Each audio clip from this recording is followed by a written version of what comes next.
परं नारदादियोगिवृन्दवन्दितं दिगम्बरं काशिकापुराधिनाथकालभैरवं भजे।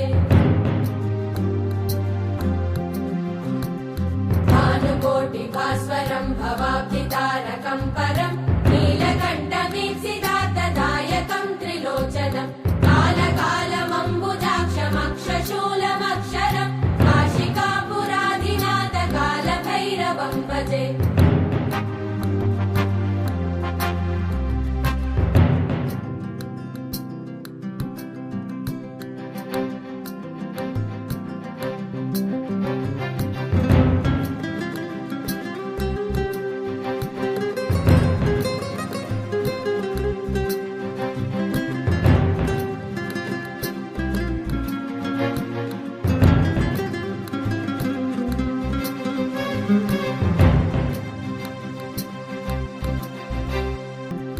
भूतसङ्गनायकं विशालकीर्तिदायकं काशीवासलोकपुण्यपापशोधकं विभुं नीतिमार्गकोविदं पुरातनं जगत्पतिं काशिकापुराधिनाथकालभैरवं भजे।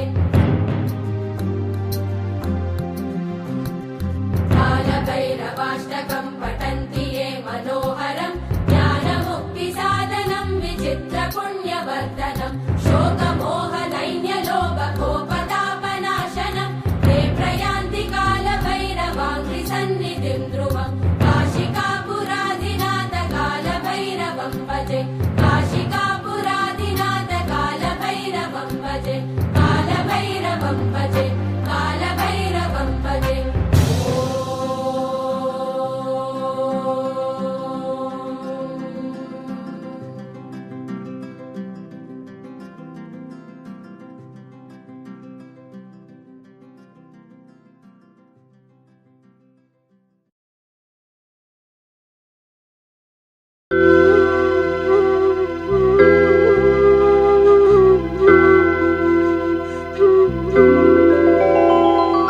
ब्रह्ममुरारिसुरार्चितलिङ्गं निर्मलभासितशोभितलिङ्गम्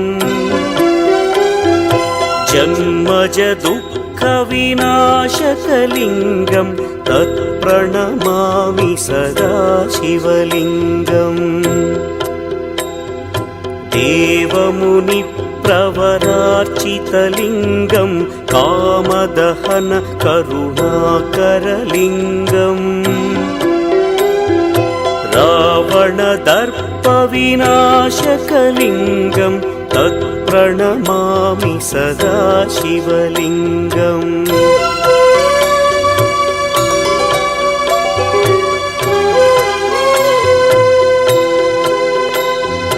सर्वसुगन्धसुलेपितलिङ्गं बुद्धिविवर्धनकारणलिङ्गं सिद्धसुरासुरवन्दितलिङ्गं तत्प्रणमामि सदा शिवलिङ्गं।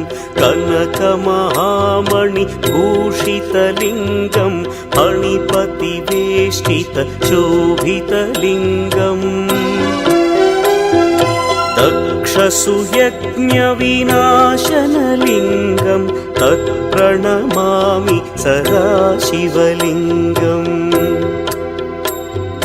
कुङ्कुमचन्दनलेपितलिङ्गं पङ्कजहार सुशोभितलिङ्गम् सञ्चितपापविनाशनलिङ्गं तत्प्रणमामि सदा शिवलिङ्गम्।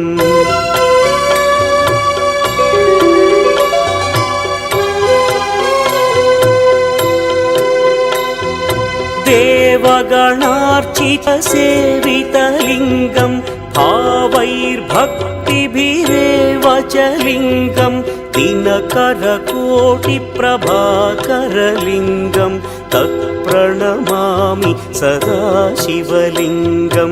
लिङ्गाष्टकमिदं पुण्यं यः पठेच्छिवसन्निधौ शिवलोकमवाप्नोति शिवेन सह मोदते।